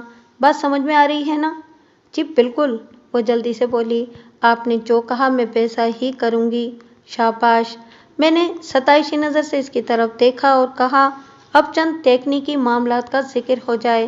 میں خاموش ہوا تو وہ دونوں اضطرابی نظروں سے مجھے تکنے لگے۔ میں نے اپنی میز کی دراز میں سے 110 کیمرے کے سائز کا ایک وائس ریکارڈر نکال کر شازیہ کی طرف بڑھاتے ہوئے کہا، یہ ایک پاکٹ سائز ٹیپ ریکارڈر ہے۔ جب آپ گھر سے نکلیں تو اسے اپنے پرس میں رکھ لیں اور یہ کوشش کریں کہ آپ ٹھیک 5 بجے اس ریسٹوران میں پہنچ جائیں۔ جب نافشا وہاں آئے اور آپ لوگوں کے بیچ میں گفتگو کا آغاز ہو تو آپ نے اس وائس ریکارڈر کو آن کر دینا ہے، مطلب آپ لوگوں کی باتیں ریکارڈ ہونا شروع ہو جائیں۔ آپ نے اپنے ساتھ کوئی ایسا پرس لے کر جانا ہے جو اوپر سے کھلا ہو تاکہ اعلیٰ معیار کی ریکارڈنگ ہو پائے، ٹھیک ہے نا؟ جی ٹھیک ہے، وہ معتدل انداز میں بولی، میں یہ سب آسانی سے کر لوں گی۔ بہت خوب، میں نے سراہنے والے انداز میں کہا، اگر آپ اپنی اور نافشا کی گفتگو ریکارڈ کرنے میں کامیاب ہو گئیں تو آپ کے اس کارنامے سے یہ کیس کافی آسان ہو جائے گا۔ اس کے بعد میں نے انہیں چائے پلائی۔ انہوں نے میرا شکریہ ادا کیا اور رخصت ہو گئے۔ ان کے جانے کے بعد میں نے اپنے آفس اسسٹنٹ ناصر خان کو اندر بلا لیا۔ آج میں نے خاص طور پر اسے صبح میں بلایا تھا کیونکہ میں ایک اہم ذمہ داری اسے سونپنا چاہتا تھا۔ شازیہ اور ڈاکٹر عمیر کی آمد سے پہلے میں نے اسے سمجھا دیا تھا کہ وہ شازیہ کے چہرے کو اچھی طرح ذہن نشین کر لے۔ وہ میرے کمرے میں داخل ہوا تو میں نے پوچھا، ناصر خان، کیا تم نے اس عورت کی صورت کو اپنی یادداشت میں محفوظ کر لیا ہے؟ یس سر، وہ توانا آواز میں بولا۔ میں نے اپنی میز کی دراز میں سے ایک اسمارٹ سا جدید، اس دور کے حساب سے جاپانی کیمرہ نکال کر ناصر خان کی طرف بڑھا دیا۔ جب اس نے میرے ہاتھ سے وہ کیمرہ لے لیا تو میں نے ایک ریسٹوران کا نام لے کر معتدل انداز میں کہا، شازیہ آج سے پہر میں 5 بجے اس ریسٹوران میں ایک آدمی سے ملاقات کرے گی۔ میں نے تمہاری زبانی متعدد بار یہ سنا ہے کہ تم ایک بہت اچھے فوٹوگرافر ہو، آج تمہاری پیشہ ورانہ مہارت کا امتحان ہے۔ تم نے اس کیمرے سے ان دونوں کی 2-3 تصاویر بنانا ہے۔ کوئی مسئلہ ہی نہیں سر، وہ بڑے اعتماد سے بولا، میں آپ کو مایوس نہیں کروں گا۔ یہ کیمرہ حال ہی میں مارکیٹ میں ان ہوا ہے، میں جانتا ہوں۔ اس کے فریم کے ایک کونے میں تصویر کھینچنے کی تاریخ اور ٹائم بھی لکھا ہوا آتا ہے۔ میں زیر لب مسکرا کر رہ گیا۔ اس پیشی پر میں نے دانستہ شازیہ کو عدالت نہیں بلایا اور اس کی بیماری کا میڈیکل سرٹیفکیٹ پیش کر دیا۔ میں نے نافشا کو چاروں خانے چت کرنے کے لیے جو منصوبہ بنایا تھا اس میں شازیہ کی غیر حاضری ضروری تھی۔ عدالتی کارروائی کا آغاز ہوا تو جج نے مجھ سے کہا، بیگ صاحب، آپ کی اہم گواہ کہاں ہیں؟ آپ ان کا بیان ریکارڈ کرا دیں تاکہ اس کیس کو آگے بڑھایا جائے۔ شازیہ صاحبہ وائرل انفیکشن کی جکڑ میں ہے جناب عالی، میں نے شائستہ لہجے میں جواب دیا۔ وہ 2-4 روز میں ٹھیک ہو جائیں گی۔ میں نے ان کا میڈیکل سرٹیفکیٹ جمع کرا دیا ہے۔ جج نے اپنے سامنے میز پر پھیلے ہوئے کاغذات کا جائزہ لیا اور اس بات میں سر ہلانے کے بعد وکیل صفائی سے استفسار کیا، وکیل صاحب، آپ کے گواہوں کی کیا پوزیشن ہے؟ یور آنر، صفائی کے 2 گواہ اس وقت عدالت میں موجود ہیں، وکیل صفائی نے بتایا۔ پچھلی پیشی کے اختتام پر میرے فاضل دوست نے اپنی گواہ شازیہ صاحبہ کو پہلے پیش کرنے کی یقین دہانی کروائی تھی۔ وہ تو آج عدالت آئی نہیں ہیں، سو میں معزز عدالت کی اجازت سے اپنے گواہوں کو کٹہرے میں بلانا چاہوں گا۔ پرمیشن گرانٹڈ، جج نے بھاری بھرکم آواز میں کہا۔ میرے منصوبے کا پہلا مرحلہ بخیر و خوبی طے ہو گیا تھا۔ جج کی اجازت ملتے ہی وکیل صفائی نے گواہ امداد علی کو وٹنس اسٹینڈ پر کھڑا کر دیا۔ امداد علی کی عمر 40 سے زیادہ تھی۔ وہ دراصل نافشا کا ڈرائیور تھا۔ امداد علی کا حلفیہ بیان रिकॉर्ड हो चुका तो वकील सफाई ने इस पर मुख्तसर सी जिरा की। इमदाद अली। वकील सफाई ने मुतदिल अंदाज में सवाल किया, आप कितने अरसे से नाफिस शाह के पास काम कर रहे हैं? 4 साल से, गवाह ने जवाब दिया। क्या आप जानते हैं आज आपको किस मकसद से अदालत में बुलाया गया है? क्या आप जानते हैं कि आज आपको किस मकसद के लिए अदालत में बुलाया गया है? जी बिल्कुल जानता हूँ, वो बड़े एतमाद से बोला। मेरे सामने साहब जी ने डॉक्टर उमेर को 8 लाख रुपए उधार दिए थे। मैं इसी बात की गवाही देने यहाँ आया हूँ। जब साहब जी डॉक्टर साहब को पैसे दे रहे थे तो मुझसे स्टाम्प पेपर पर दस्तखत भी कराए थे। यानी तुम इस वाक़ये के गवाह हो? जी वकील साहब, गवाह ने मुख्तसर जवाब दिया। जिस स्टाम्प पेपर का आपने जिक्र किया है इस पर एक और गवाह के दस्तखत भी मौजूद हैं। वकील सफाई ने कहा, इस बंदे का नाम तारिक महमूद है। मुअज़्ज़िज़ अदालत जानना चाहती है कि जब तुमने इस एग्रीमेंट पर दस्तखत किए तो क्या इस वक्त तारिक महमूद भी वहाँ मौजूद था? गवाह ने इस बात में जवाब दिया। वकील सफाई ने अपनी जरा मौकूफ़ कर दी और मेरी तरफ देखते हुए कहा, योर विटनेस। मैं विटनेस स्टैंड के नज़दीक पहुंचा और सफाई के गवाह इमदाद अली के चेहरे पर निगाह जमा कर सवाल किया। इमदाद अली, थोड़ी देर पहले आपने मुअज़्ज़िज़ अदालत को बताया है कि आप अरसा 4 साल से नाफिस शाह के लिए ड्राइवरी कर रहे हैं। क्या आप दावे के साथ कह सकते हैं कि ज़िंदगी की आखिरी सांस तक आप नाफिस शाह ही के पास मुलाजिम रहेंगे? नहीं जनाब, मैं ऐसा दावा नहीं कर सकता, वो मुतदिल अंदाज में बोला। इंसान की ज़िंदगी का कोई भरोसा नहीं, किसी को नहीं मालूम कि वह कब इसे कहाँ ले जाएगा। लेकिन ये बात हर इंसान को अच्छी तरह मालूम है कि एक दिन उसे मरना है। मैंने मायना खेज अंदाज में कहा, है ना? ये तो अटल हकीकत है वकील साहब, वो बड़े एतमाद से बोला। जो भी बंदा इस दुनिया में आया है उसे एक दिन लौट कर भी जाना है और हर इंसान को अपनी ही कब्र में जाना है। जी हाँ, वो थूक निगलते हुए बोला। मतलब ये कि आप नाफिस शाह की कब्र में नहीं जाएंगे? मैंने जारिहाना अंदाज में सवाल किया। जी बिल्कुल, वो गड़बड़ा गया। जाहिर है मैं तो अपनी ही कब्र में जाऊंगा। जब आप नाफिस शाह की जगह उसकी कब्र में दफन होने को तैयार नहीं तो फिर इसकी खातिर झूठ बोलने का क्या फ़ायदा? मैंने तेज़ नज़र से इसे घूरा। मम, मैंने कौन सा ऐसा झूठ बोला है? वो घबराई हुई आवाज़ में बोला। क्या आपका ताल्लुक घोटकी से है? जी मैं घोटकी ही का रहने वाला हूँ, उसने मुतज़ब्ज़ब नज़र से मुझे देखते हुए जवाब दिया। क्या ये सच है कि 5 माह पहले आपके छोटे भाई सरफराज अली की शादी थी? मैंने अपनी जरा में तेज़ी लाते हुए इस्तफसार किया।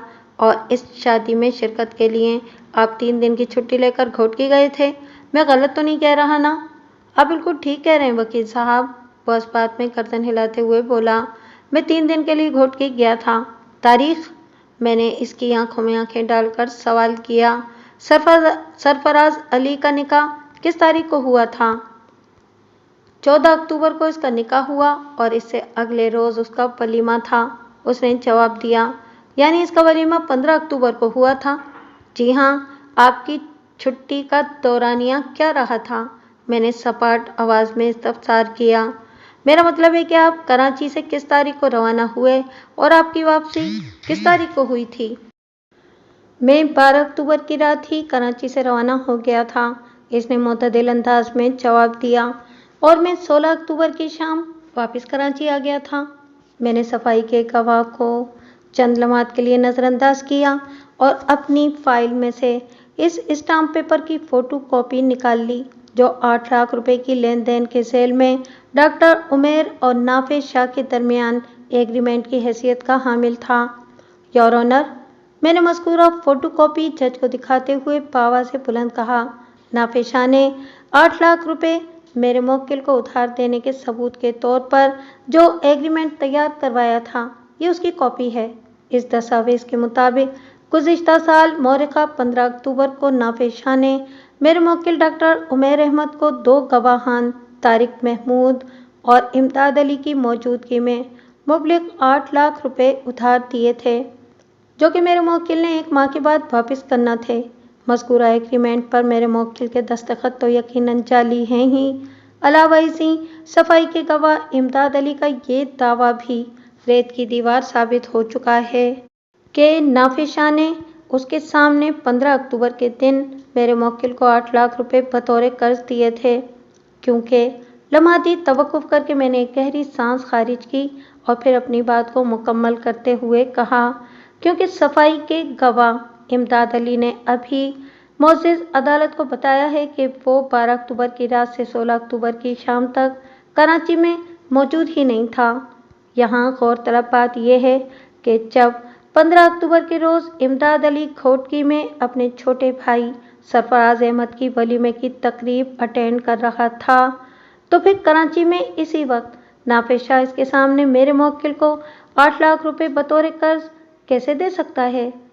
اس سے تو یہی ثابت ہوتا ہے کہ 15 اکتوبر کے دن نافذ شاہ نے اپنے لیے جو قبر کھودی تھی، امداد علی اس قبر میں دفن ہونے کا خواہش مند ہے۔ That's all your owner.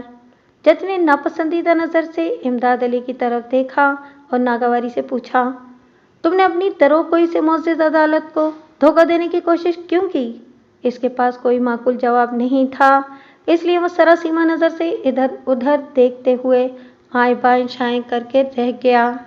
جج نے وکیل صفائی سے کہا، آپ اپنا اگلا گواہ پیش کریں۔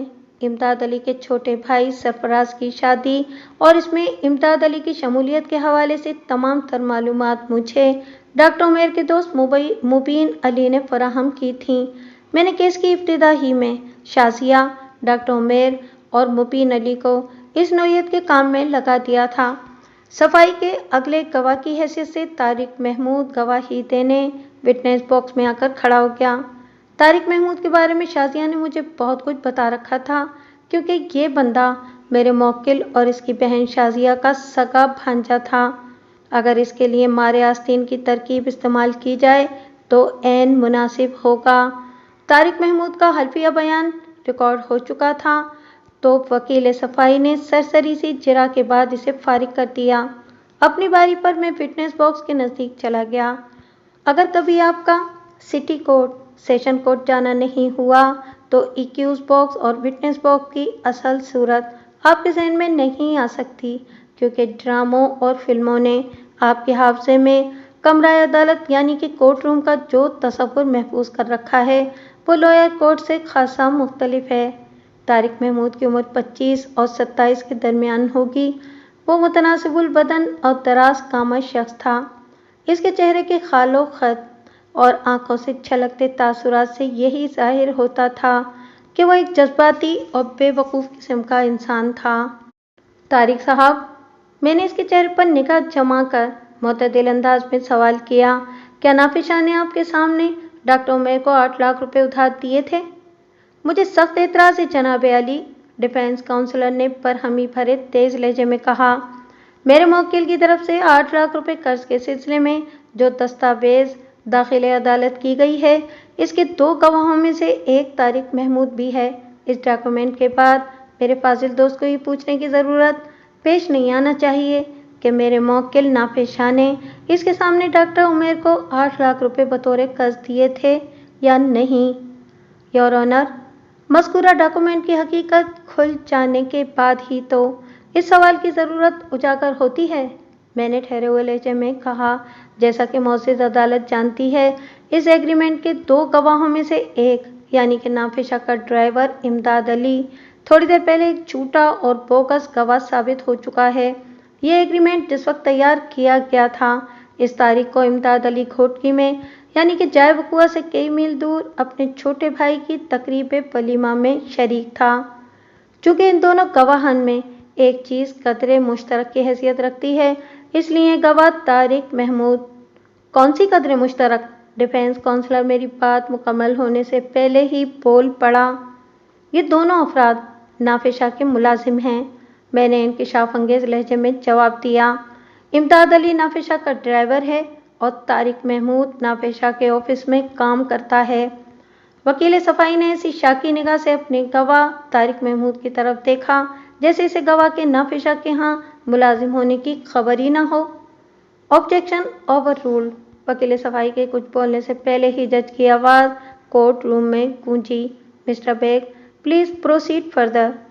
طارق صاحب، ابھی تک آپ نے میرے سوال کا جواب نہیں دیا۔ میں نے صفائی کے گواہ کی طرف متوجہ ہوتے ہوئے کہا، کیا نافذ شاہ نے آپ کی موجودگی میں میرے موکل ڈاکٹر عمیر احمد کو 8 لاکھ روپے بطور قرض دیے تھے؟ اگر امداد علی کی طرح آپ بھی 15 اکتوبر کے دن چائے وقوع پر نہ پائے گئے تو پھر آپ مصیبت میں پھنس جائیں گے۔ میرے الفاظ کی سنگینی کو کسی حد تک محسوس کرتے ہوئے اس نے اضطراری لہجے میں جواب دیا، میں اس روز کراچی ہی میں تھا اور نافذ سر نے میرے سامنے ہی ماموں کو 8 لاکھ روپے دیے تھے۔ ماموں؟ وکیل صفائی نے بے ساختہ کہا۔ پھر طارق محمود سے استفسار کیا، تم نے ڈاکٹر عمیر کو ماموں کیوں کہا؟ اس لیے کہ آپ کا یہ معزز گواہ میرے موکل کی بڑی بہن فوزیہ کا بیٹا ہے۔ میں نے سرسراتی ہوئی آواز میں وکیل صفائی کو منہ توڑ جواب دیا، کیا آپ معزز عدالت کو یہ بتانا پسند کریں گے کہ ایک شخص اپنی والدہ کے بھائی کو ماموں نہ کہے تو پھر کیا کہے؟ انگلش میں تو انکل کا لفظ چچا، ماموں، خالو، تایا اور متحد سینئر رشتوں پر فٹ کیا جا سکتا ہے، لیکن زبان اردو ذخیرہ الفاظ کے لحاظ سے بڑی زرخی سے میرے فاضل دوست۔ ان لمحات میں وکیل مخالف مجھے الجھن میں گرفتار نظر آیا۔ اس کی مشکل کو جج کے استفسار نے کندھا دیا تو وہ ایک گہری سانس لے کر رہ گیا۔ مسٹر طارق، کیا آپ ڈاکٹر عمیر کے سگے بھانجے ہیں؟ جج نے صفائی کے گواہ سے پوچھا۔ یس سر، گواہ نے جواب دیا۔ جج مجھ سے مخاطب ہو کر بولا، پراسیکیوشن اپنی جرات جاری رکھیں۔ طارق صاحب، میری معلومات کے مطابق آپ نے پچھلے سال کے آخری مہینے کے آخری عشرے میں نافذ شاہ کے آفس میں جاب شروع کی تھی۔ میں نے گواہ کے چہرے پر نگاہ جما کر اپنی اہم مگر لچھے دار جرح کے سلسلے کو دراز کرتے ہوئے کہا، اگر میں نے کچھ غلط کہہ دیا ہو تو آپ میری تصحیح کر سکتے ہیں۔ اس نے الجھن زدہ نظر سے مجھے دیکھا، پھر لمحاتی تذبذب کے بعد جواب دیا، آپ ٹھیک کہہ رہے ہیں۔ میں نے دسمبر کی 20 تاریخ کو نافذ سر کے آفس جانا شروع کیا تھا۔ اس سے پہلے آپ کیا کرتے تھے؟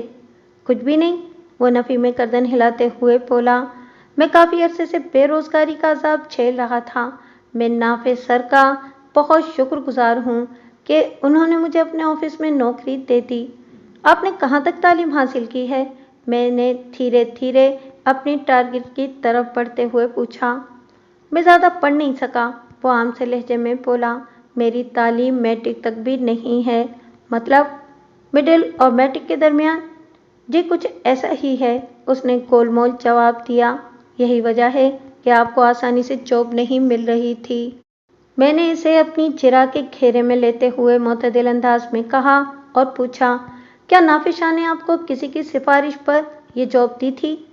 نہیں جناب، وہ نفی میں گردن ہلاتے ہوئے مزمحل لہجے میں بولا، میں نوکری کی تلاش میں یہاں وہاں مارا مارا پھرا کرتا تھا۔ بس ایک روز میں بولٹن مارکیٹ کے علاقے میں سر نافذ کے آفس پہنچ گیا۔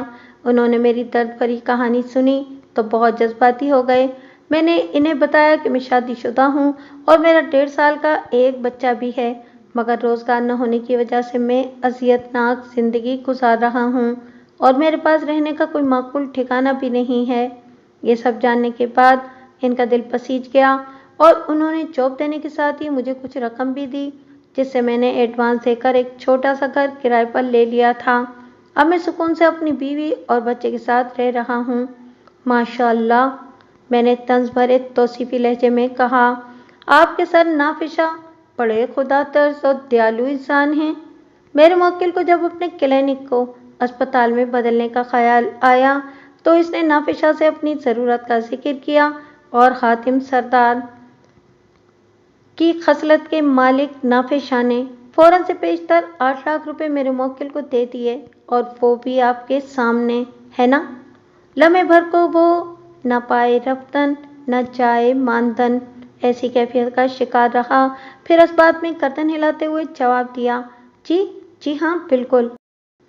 آپ نے ابھی جاب حاصل کرنے کی جو تفصیل معزز عدالت کے سامنے پیش کی ہے، اس سے تو یہی ظاہر ہوتا ہے کہ گزشتہ سال 20 دسمبر سے پہلے آپ نافذ شاہ کو نہیں جانتے تھے۔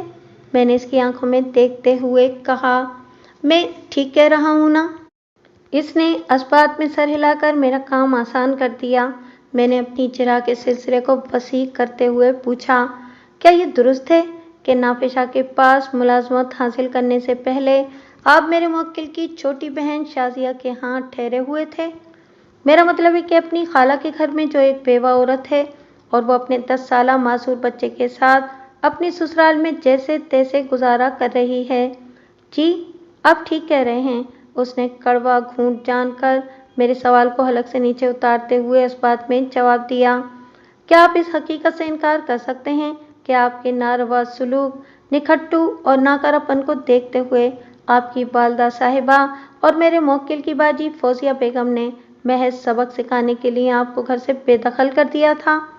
मैंने सफाई के गवाह तारिक महमूद पर चढ़ाई करते हुए सख्त लहजे में दरियाफ्त किया। इन हालात में आपकी खाला शाजिया ने तरस खाकर आप लोगों को अपने घर में पनाह दी। वहीं पर आपको ये मालूम हुआ कि किसी नाफिसा ने आपके मामू यानी कि मेरे मुवक्किल डॉक्टर उमैर पर कोई मुकदमा कर रखा है। चुनांचे जब शाजिया ने समझा बुझाकर आपको अपनी रिहाइश का अलग बंदोबस्त करने को कहा तो आप उसी के खिलाफ हो गए। आपने अपनी शाजिया खाला को धमकी दी कि अगर उसने आप लोगों को घर से निकालने की बात की तो आप मामू और खाला के खिलाफ नाफिसा से जा मिलेंगे। शाजिया ने आपकी धमकी की परवाह किए बगैर आप लोगों को घर से निकाल दिया था। वो बेचारी खुद ससुराल में जैसे तैसे वक्त गुजार रही थी। आप जैसी जोंकों का बोझ उठाना उसके बस की बात नहीं थी। मैंने अपनी बात खत्म करके जवाब तलब नजर से सफाई के गवाह की तरफ देखा तो वो मुझसे निगाह चुरा कर इमदाद तलब अंदाज में अपने वकील को तकने लगा। इसके बाद ये मुमकिन ही नहीं था कि वकील सफाई उसकी दाद रसी में कोई देर करता। Objection your honour. Court room में वकील मुखालिफ के नारे मस्ताना से गूंज उठा। सफाई के गवाह तारिक महमूद ने अपना घर क्यों छोड़ा? इसकी बेरोजगारी के क्या असबाब हैं? इसकी वालदा फौजिया बेगम की खफगी की कौन सी वजूहात हैं? इन सब बातों का मौजूदा केस से कुछ लेना देना नहीं। मेरे फाजिल दोस्त बेकार की गैर मुतालिका बातों में उलझाकर जेर समात केस को गलत रुख की जानिब मोड़ने की कोशिश कर रहे हैं। अगर इन्हें ऐसी हरकतों से नहीं रोका गया तो फिर इस केस का फैसला आने में सदियां भी लग सकती हैं। मुझे और कुछ नहीं कहना जनाबे आली। Objection sustained. जज ने डिफेंस के जख्मों पर मरहम का फाया रखते हुए मुझसे कहा, बेग साहब, आप अपने सवालात को तारिक महमूद, नाफिस शाह और डॉक्टर उमैर तक महदूद रखते हुए जरा जारी रखें। थैंक यू योर ऑनर, मैंने मुतहम्मिल और मशकूर आवाज़ में कहा। मौजूद अदालत के बताए हुए ये तीनों किरदार इस बोगस एग्रीमेंट में मौजूद हैं जो नाफिसा ने 8 लाख रुपए के कर्जे की ज़िम्न में तैयार करवा रखा है। मैं अदालत की इजाज़त चाहते हुए सफाई की गवाह से एक ऐसा सवाल पूछना चाहूँगा जो सेरे समात मुकदमे की डोलती हुई नैया को बाहिफाजत फैसले के किनारे तक पहुँचा देगा। मेरा मतलब है कि दूध का दूध और पानी का पानी अलग कर देने वाला चमत्कारी सवाल। जज ने मेरी बात को पूरी तवज्जो से सुना और मुतदिल अंदाज में कहा, परमिशन ग्रांटेड। तारिक साहब, मैंने सफाई के गवाह की आंखों में झांकते हुए सपाक लहजे में दरियाफ्त किया, जब आप गुज़िश्ता साल 20 दिसंबर से पहले नाफिसा को जानते तक नहीं थे तो फिर इससे लगभग 2 माह पहले यानी 15 अक्टूबर को होने वाले 8 लाख रुपए के एग्रीमेंट पर आपके दस्तखत का क्या जवाज़ है? आप इस बात के गवाह होने पर बज़िद हैं कि नाफिसा ने आपके सामने मेरे मुवक्किल को 8 लाख रुपए दिए थे। ये सब कैसे मुमकिन है? क्या आप माजी में जाने की टेक्निक यानी कि टाइम ट्रेवलिंग से वाकिफ़ हैं? या फिर नाफिसा ने नोटों से आपका मुंह भरकर इस घिनौने खेल में एक मकरूह किरदार अदा करने की ग़र्ज़ से आपका ज़मीर खरीद रखा है? सफाई के गवाह के पास मेरे सवाल का कोई भी जवाब हो नहीं सकता था। नदामत, शर्मिंदगी और एहसास गुनाह ने इसे मुजरिमाना अंदाज में गर्दन झुकाने पर मजबूर कर दिया, गोया ये इसका खामोश इकबाल जुर्म था। मैंने आइंदा चंद मिनट में तारिक महमूद की खामोशी को अपने दलाइल की ज़बान दी और अदालत की नज़र में ये साबित कर दिया कि सफाई का ये गवाह अपनी बाज़ मजबूरियों के बाइस नाफिसा जैसे खाक शख्स का आलाकार बन गया था। हकीकत यह है कि नाफिसा ने मेरे मुवक्किल के 5 लाख रुपए वापस न करने के लिए ये 8 लाख रुपए वाली साजिश बुनी थी, जिसका एक किरदार तारिक महमूद भी था। इसके साथ ही अदालत का मुकर्ररा वक्त ख़त्म हो गया। जज ने अगली पेशी की तारीख देकर अदालत बर्खास्त कर दी। वो पेशी जिस पर मैंने नाफिशा के फ्रॉड के ताबूत में आखिरी कील ठोकना थी। मंजर इसी अदालत का था और विटनेस स्टैंड पर नाफिशा खड़ा था। ये कमबख्त बड़ी मुश्किल से हाथ आया था। पिछली 3 पेशियों पर वो मेडिकल सर्टिफिकेट देकर अदालती कार्रवाई से बच निकला था। फिर बीच में अदालत की सालाना छुट्टियां भी आ गईं और अब तो माह अगस्त का आगाज हो चुका था। इस दौरान में शाजिया ने अपना हल्फिया बयान रिकॉर्ड कराने के बाद वकील मुखालिफ की जिरा का सामना कर लिया था। वो वकील सफाई के हर तेज़ोतुन सवाल के सामने जुर्रतमंदी से डटी खड़ी रही थी। इस पेशी पर वकील सफाई ने नाफिशा से कुछ नहीं पूछना था, लिहाजा अदालत की इजाज़त से मैं इसके नज़दीक चला गया। शाजी, तबीयत कैसी है? मैंने तंज़िया अंदाज में इस्तफसार किया। वो खुश्क लहजे में बोला, ठीक हूँ। शुक्र खुदा, आप ठीक हो गए। मैंने ज़ेरे लब मुस्कुराते हुए मायना खेज अंदाज में कहा, तो चलें फिर शुरू करते हैं। लम्हाती तवक्कुफ करके मैंने एक आसूदा सांस खारिज की और फिर नाफिशा की धुलाई का आगाज़ कर दिया। आप फूड किंग नामी रेस्टोरेंट से तो अच्छी तरह वाकिफ होंगे शाजी? मैंने इसकी आंखों में देखते हुए सवाल किया। मज़कूरा रेस्टोरेंट गुलशन इकबाल के इलाके में आपके मरहूम दोस्त और मेरे मुवक्किल डॉक्टर उमैर के बहनोई के घर के इंतहाई करीब वाक़ है। वाज़ेह रहे कि यहाँ पर फूड किंग रेस्टोरेंट को फर्जी नाम के तौर पर दर्ज किया जा रहा है। वकील साहब, मेरी रिहाइश समनाबाद के इलाके में है। वो बेहद उकताए हुए लहजे में बोला। गुलशन इकबाल के किसी रेस्टोरेंट से भला मेरा क्या लेना देना? ये तो मैंने इसलिए पूछ लिया कि आप शाजिया के मरहूम शौहर और अपने दोस्त से मिलने उसके घर जाया करते थे। मैंने फ्राई करने से पहले मछली पर मसाला लगाते हुए शरीर लहजे में कहा, ये रेस्टोरेंट आपके दोस्त के घर के पास ही तो है। मैं फूड किंग की बात कर रहा हूँ। वो फूड किंग हो या फूड क्वीन, वो सिटपिटाए हुए लहजे में बोला, मैंने आज से पहले कभी इस रेस्टोरेंट का नाम नहीं सुना। वहाँ जाने का तो सवाल ही पैदा नहीं होता। चलें, मैं आपको इस रेस्टोरेंट में ले जाकर ये सवाल पैदा कर देता हूँ। मैंने एक एक लफ्ज़ पर जोर देते हुए कहा, मेरे इस सवाल का जवाब आप अपने अंदर से निकालेंगे और अगर नहीं निकालेंगे तो मजबूरन आपको किसी मैटरनिटी होम में ले जाना पड़ेगा, चाहे इस जवाब को पैदा करने के लिए आपको कितनी भी तकलीफ क्यों ना उठाना पड़े। ये क्या बकवास कर रहे हैं आप? वो आपे से बाहर हो गया और मुँह से झाग उड़ाते हुए इंतहाई बदतमीजी से बोला, आपको वकील किसने बनाया है? आपको तो ज़रा सी तमीज़ नहीं है कि किसी मुअज़्ज़िज़ इंसान से बात किस तरह करते हैं। इस मौके पर वकील सफाई भी भला कहाँ निचला बैठने वाला था। मुझे सख्त एतराज़ जनाब अली, उसने एहतिजाजी लहजे में कहा, प्रोसिक्यूशन मेरे मुवक्किल की इज्जत पर हमला कर रहे हैं। ये एक तरह से तौहीन अदालत भी है। ऑब्जेक्शन सस्टेन, जज ने दो टोक अंदाज में कहा, फिर मुझे हिदायत देते हुए इन अल्फाज में इजाफा कर दिया, बेग साहब, आप नाफिशा से फूड किंग नामी रेस्टोरेंट के बारे में जो भी पूछना चाहते हैं, इसके लिए घुमाव फिराव के बजाय सीधे और दो टोक सवाल करें। इट्स ओके योर ऑनर, मैंने सरसरी अंदाज में कहा, मैं मुअज़्ज़िज़ अदालत को कुछ दिखाना चाहता हूँ जिससे ये साबित हो जाएगा कि नाफिशा चंद माह पहले फूड किंग नामी रेस्टोरेंट में गया था और वो भी मेरे मुवक्किल की छोटी बहन शाजिया के साथ एक खुफिया मुलाकात करने। आप ऐसी कौन सी चीज़ अदालत को दिखाना चाहते हैं बेग साहब? जज ने हैरत भरे लहजे में पूछा। जवाब देने के बजाय मैंने अपने असिस्टेंट नासिर खान की मेहनत का शाहकार वो 4 तस्वीर अपने ब्रीफ केस में से निकालकर जज की खिदमत में पेश करते हुए वाशिगाफ अल्फाज में कहा, इनमें हर तस्वीर के बालाई बाएं कोने में फोटोग्राफी की तारीख और रियल टाइम को देखा जा सकता है। अगर आप भी नाफिशा फूड किंग में जाने से इनकारी है तो फिर मैं इस रेस्टोरेंट के स्टाफ को गवाही की गर्ज से अदालत में लाने पर मजबूर हो जाऊंगा। That's all your honour. वो चारों तस्वीर मुख्तलिफ जावियों से खींची गई थीं, जिनमें नाफिशा और शाजिया के चेहरे बड़े वाज़ेह नजर आ रहे थे। जज ने हैरत भरी दिलचस्पी से बारी बारी इन तस्वीर को देखा, फिर इन्हें वकील सफाई की जानिब बढ़ाते हुए नाफिशा से इस्तफसार किया, ये सब क्या है? नाफिशा की इब्लीसी हाजिर दमागी को खिराज नफरी पेश करना तो बनता है। जज के सवाल के जवाब में उसने अय्यारी भरी गहरी संजीदगी से कहा, जज साहब, शाजिया ने इस रेस्टोरेंट में मिलने के लिए मुझसे दरख्वास्त की थी, इसलिए मैं वहां जाने पर मजबूर हो गया था।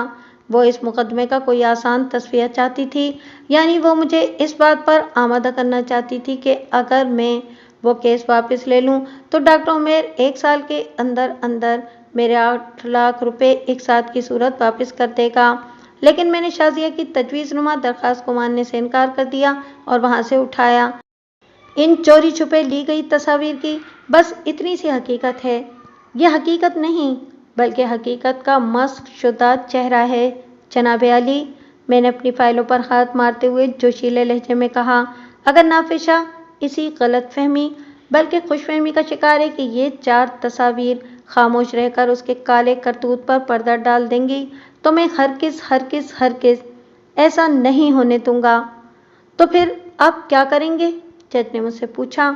मैंने चटानी लहजे में कहा, मैं इन तस्वीर को बोलने पर मजबूर कर दूंगा, चाहे इसके लिए मुझे कोई ऐसा रास्ता क्यों ना इख्तियार करना पड़े जो अदालत की नज़र में अमूमन काबिल कबूल नहीं समझा जाता। ये अदालत इस मामले को हल करने में गहरी दिलचस्पी रखती है वकील साहब, जज ने रसानियत भरे लहजे में कहा। आप बोले नहीं, करके दिखाएं।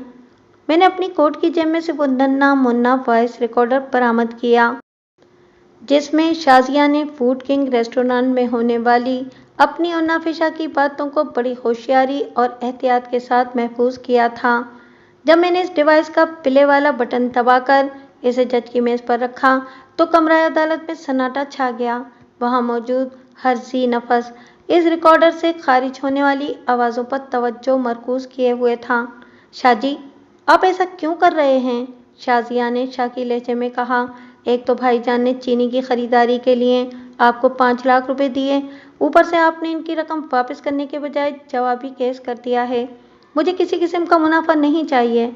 वो रुहासी हो गई। आपने भाईजान से चीनी की कोई बड़ी लाट उठाने के लिए जो 5 लाख रुपए लिए थे, बस आप वो वापस कर दें। मैंने कब इनकार किया है कि मैंने तुम्हारे भाई से 5 लाख रुपए नहीं लिए? नाफिशा ने जज्बात से आरी लहजे में कहा। मैं तो डॉक्टर की रकम लौटाने का इरादा रखता था, लेकिन उसने मेरे साथ जो सलूक किया उसके बाद मेरे दिल में तुम्हारे भाई के लिए जरा सी भी जगह नहीं है। आखिर भाईजान ने ऐसा क्या कर दिया? शाजिया ने तशवीश भरे लहजे में पूछा। जब रकम की वापसी में देर हो रही थी तो इसने फ़ोन करके मुझे गालियां दी थीं। नाफिशा ने बिगड़े हुए लहजे में कहा। मैं अपनी बेइज्जती भला कैसे बर्दाश्त कर सकता था? अगर आप भाईजान की तल्ख बातों से इतने ज़्यादा खफा हो रहे हैं तो आप इससे 10 गुना ज़्यादा गालियां इन्हें दे दें। शाजिया ने मिन्नत रेज लहजे में कहा।